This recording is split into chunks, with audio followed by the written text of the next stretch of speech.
আজকে মন শুদ্ধির 10টি শক্তিশালী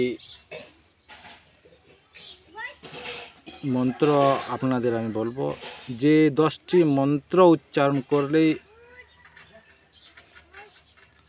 মন তন ধীরে ধীরে শুদ্ধ হতে থাকে। এই 10টি মন্ত্র আপনারা লিখে নিয়ে প্রতিদিন একবার করে উচ্চারণ করতে পারেন। এই 10টি মন্ত্র হলো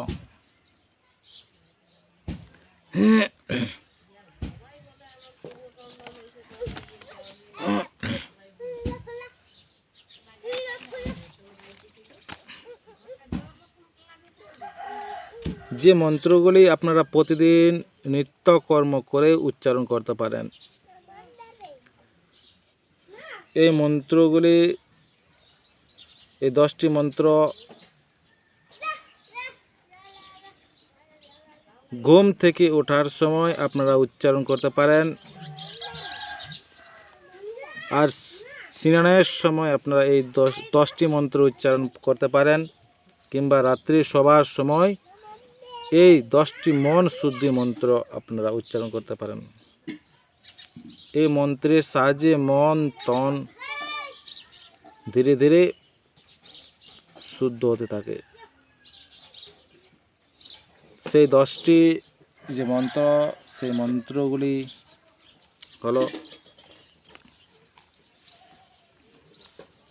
ওং কেশবায় নমঃ, ওং নারায়ণায় নমঃ, ওং মাধবায় নমঃ, ওং গোবিন্দায় নমঃ, ওং বিশুবে নমঃ, ওং মধুসূদনায় নমঃ, ওং ত্রিবিক্রমায় নমঃ, ওং বামনায় নমঃ, ওং শ্রীধরায় নমঃ, ওং ঋষিকেশায় নমঃ,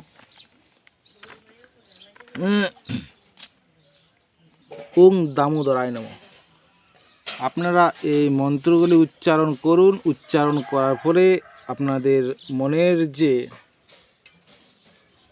বিকৃতি, সে বিকৃতি ধীরে ধীরে কেটে যাবে। এই যে মন্ত্র কয়টি বললি আমি আপনাদের কাছে বললাম, সে মন্ত্রগুলির সাহায্যে সহজেই মনকে শুদ্ধ করা যায়।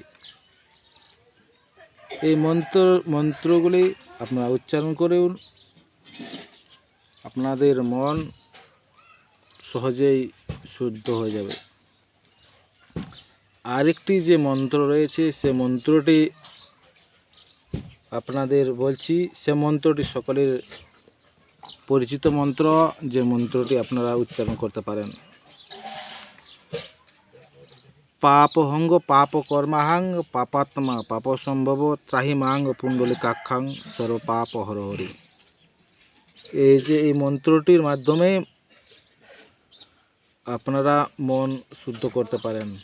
মন্ত্রটি সকলের পরিচিত, তবুও যারা মন্ত্রটি জানেন না তারা মন্ত্রটি শুনে রাখুন: পাপহঙ্গ পাপ কর্মাহাং পাপাত্মা পাপ সম্ভব ত্রাহিমাং পুণ্ডলিকাক্ষাং সর্ব পাপ হরহরি। শ্রীহরির কৃপায় আপনাদের সমস্ত পাপ ধুয়ে যাবে যদি আপনারা এই মন্ত্রটি প্রতিদিন একবার হলেও পাঠ করেন। এই ধরনের আধ্যাত্মিক জ্ঞান পেতে আমাদের চ্যানেলকে সাবস্ক্রাইব করে আমাদের পাশে থাকবেন। সকলে ভালো ও সুস্থ থাকবেন। ভিডিওটি পারলে শেয়ার করবেন।